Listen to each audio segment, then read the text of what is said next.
Hi, I'm Reb Myron. I've been a minister through Pathways of Light for several years and, of course, a miracle student for 40 years. I'm going through the lessons this year, asking Jesus to clarify for me. And then I'm writing from that clarity, and that's what I want to share with you today. So let's get started. I'm looking at lesson 173. This is one of our review lessons.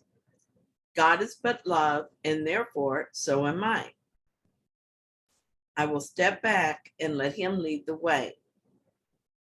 God is but love, and therefore so am I. I walk with God in perfect holiness. God is but love, and therefore so am I. As long as my mind is still not completely healed, I need help navigating the world.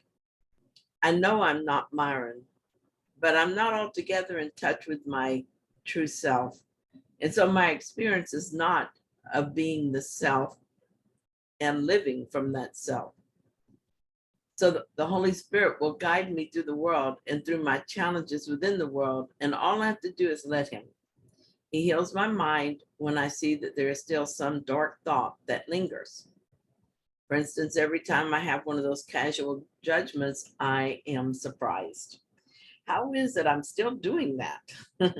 I don't know, but I'm grateful that I noticed and that I'm not interested in keeping it. More often now, I find myself praying for the one who triggered me. Recently, I had an encounter with a cashier at a store who was clearly not happy to be there, surly, really. And my first thought was judgment. But then I asked the Holy Spirit to heal my mind of the belief that judgment is my job and that attempting it is of any value to me. That was last week sometime. And now, when the memory of that encounter shows itself, I feel a strong desire to pray for her. I don't put it into words. I just see her in my mind and hold her in love. I know that this is the Holy Spirit leading the way, showing me that she needs my help and I need to help her. We will both receive what we need from the encounter now. We're both closer to knowing that we are loved. Sometimes it can seem as if we walk the world in fear with ego clearly leading the way. But even when it seems this way, it's not true. We walk with God in perfect holiness, whether we are aware of it or not. No matter how hard we work to obscure our holiness, it is there because we were created holy and nothing can change that. It is only ego arrogance that says we can make of ourselves something God did not create.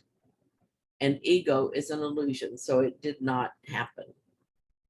We can walk with God in full awareness of our holiness as we let go of the ego darkness in our mind. And as we do this, the world is seen differently. We learn to love the world and everyone in it. We learn to see that we learn to see what is there just behind the darkness, and the dream becomes happier and more peaceful. And we help our brothers to awaken too. We may still be in the world, but no longer of the world when we do this. We know that God is love, and so are we. Thank you so much for joining me in this lesson. If you found it helpful, then please like it. And if you haven't yet, subscribe. And I'll be back tomorrow with another lesson.